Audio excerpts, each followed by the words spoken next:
হরে কৃষ্ণ বন্ধুরা, রিয়াজ ব্লগ চ্যানেলের সকল ভক্তবৃন্দকে জানাই সুস্বাগতম। আজকের ভিডিওটি শুরু করছি দোল উৎসবের ঐতিহাসিক ও পৌরাণিক কাহিনী দিয়ে। আশা করি এই ভিডিওটির মাধ্যমে আপনারা খুবই উপকৃত হবেন। তাই সকল ভক্তবৃন্দের কাছে আমার একটাই অনুরোধ রইল, যদি ভিডিওটি ভালো লেগে থাকে তাহলে আমার এই ছোট্ট চ্যানেলটি সাবস্ক্রাইব করতে ভুলবেন না। অবশ্যই আমার সাথে ও পাশে একটু থাকবেন। বাংলায় শ্রী চৈতন্য মহাপ্রভু দোলযাত্রার শুভ সূচনা করেন।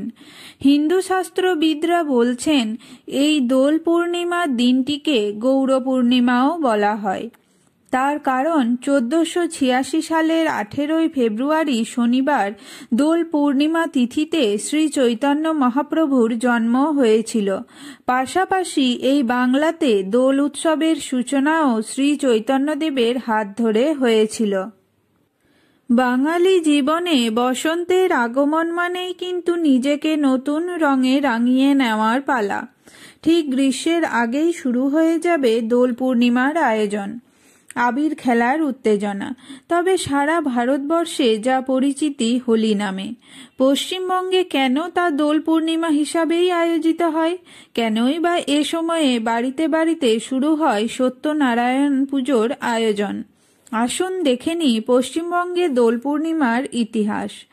আমাদের পশ্চিমবঙ্গে দোল উৎসব পালিত হয় পূর্ণিমার পুণ্যতিথিতে। কথিত আছে, এই পূর্ণিমার লগ্নেই জন্ম হয় চৈতন্য মহাপ্রভুর।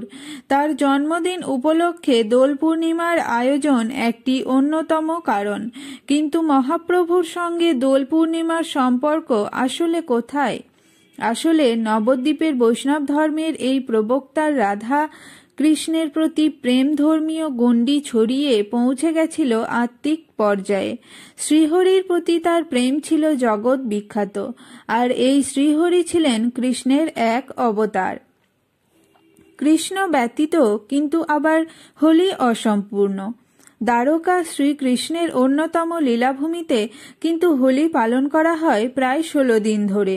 বঙ্গদেশে কিন্তু প্রথম দিন দোল পূর্ণিমা, আর তার পরের দিনেই অনুষ্ঠিত হয় হোলি। পৌরাণিক কাহিনী অনুযায়ী রং খেলার এই উৎসবের প্রচলন হয়েছিল স্বয়ং শ্রীকৃষ্ণের হাত ধরেই। শ্রী রাধা এবং তার গোপিনীদের সঙ্গে রং খেলা শুরু করেছিলেন শ্রীকৃষ্ণ এই তিথিতেই, তার ভালোবাসা নিদর্শন হিসাবেই। ভক্তকুলেও তাই এই রং খেলার প্রচলন প্রচুর জনপ্রিয়তা পায় এবং হোলি হয়ে ওঠে শ্রীকৃষ্ণের আধারে রং ও আবির খেলার দিন। বাড়িতে বাড়িতে দোল পূর্ণিমায় সত্যনারায়ণ পূজার আয়োজন করা হয় পরিবারের সকলের মঙ্গল কামনায়। নারায়ণ শ্রীকৃষ্ণের আর এক অবতারের পূজাতে উৎসর্গ করা হয় আবির। বিগ্রহকে শ্রদ্ধা ভরে রং মাখিয়ে তারপর 2 দিন ধরে চলে রংকেলির এই বসন্ত উৎসব। প্রশ্ন থেকে যাচ্ছে, তাহলে দোল পূর্ণিমা বা দোলযাত্রার নামকরণ নিয়ে। দোল মানে কিন্তু এখানে বলা হচ্ছে দোলনার কথা।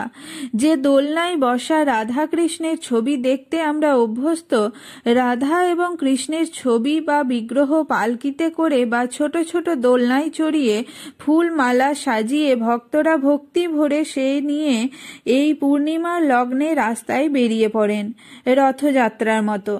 দোলনায় চেপে যাত্রা করেন রাধা ও কৃষ্ণ। ভক্তিগীতির সঙ্গে সঙ্গে ভক্তদের দোলনায় দুলিয়ে দুলিয়ে নিয়ে এগোনো রাধা কৃষ্ণের জুড়িকে। নাচ গানের সঙ্গে সঙ্গে নানা রঙের আবিরে রেঙে ওঠে চারপাশ।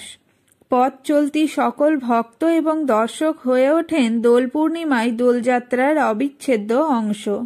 কালক্রমে দোল পূর্ণিমা, হোলি, বসন্ত উৎসব একসঙ্গে মিলেমিশে হয়ে উঠেছে 12 মাসের 13 পার্বণের আর একটি পার্বণ। ধর্মীয় বা তাত্ত্বিক তাৎপর্যের বাইরে গিয়ে এই 2 দিন ব্যাপী উৎসব হয়ে উঠেছে মানুষে মানুষে মিলনের প্রেমের উৎসব।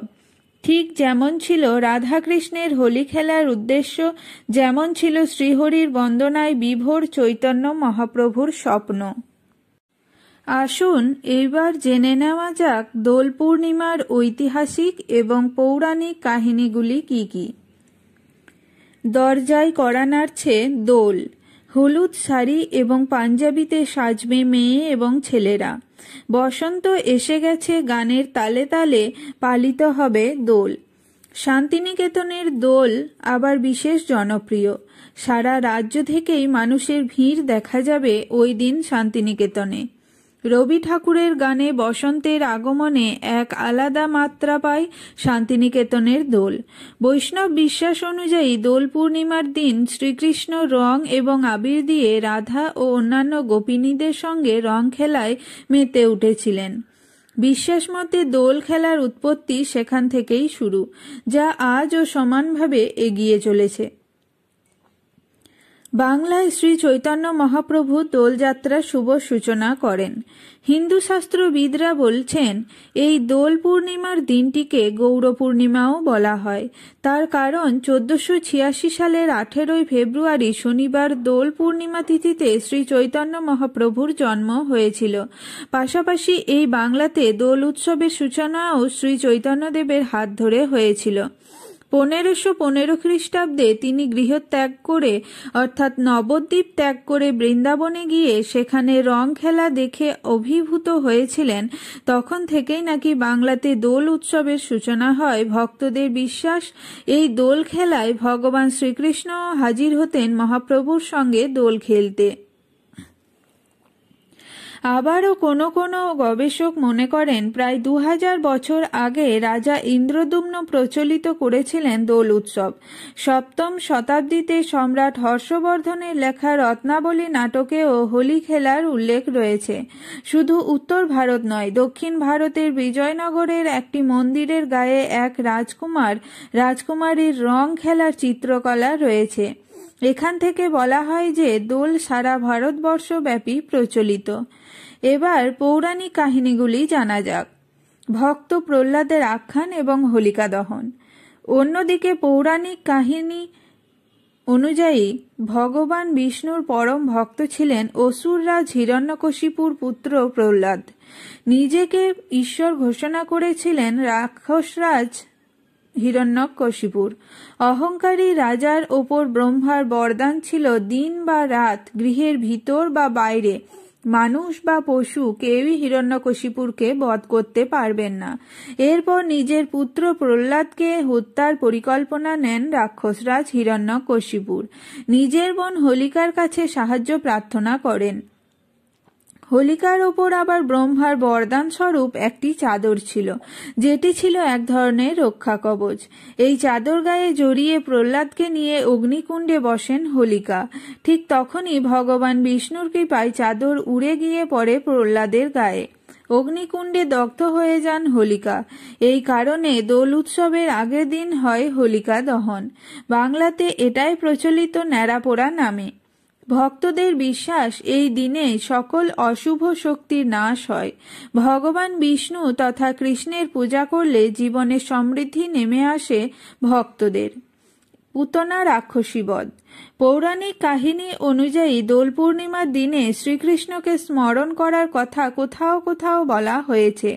এক্ষেত্রে হোলিকাকে পুতনার ভূমিকায় রাখা হয় এবং পুতনার বীজ দুধে শ্রীকৃষ্ণ পান করেন এবং ভগবান এইভাবেই তাকে বধ করেন। এর ফলে শ্রীকৃষ্ণের গায়ের রং নীল হয়ে যায়। বিশ্বাস মতে দোল পূর্ণিমা হল পুতনা বধের পর উৎসব। বিবাহিত নারীরা তাদের পরিবারের কল্যাণ এবং মঙ্গল কামনায় দোল উৎসবে মাতেন এই দিন। ভারতের বাইরেও দোল উৎসব ব্যাপকভাবে পালিত হয়। বৈষ্ণব ধর্ম ছাড়াও শাক্ত শৈবরাও এই উৎসব পালন করেন। পারিবারিক বৃহত্তর সমাজ জীবনের ক্ষেত্রে দোল পূর্ণিমার গুরুত্ব অনেক। রাধে রাধে।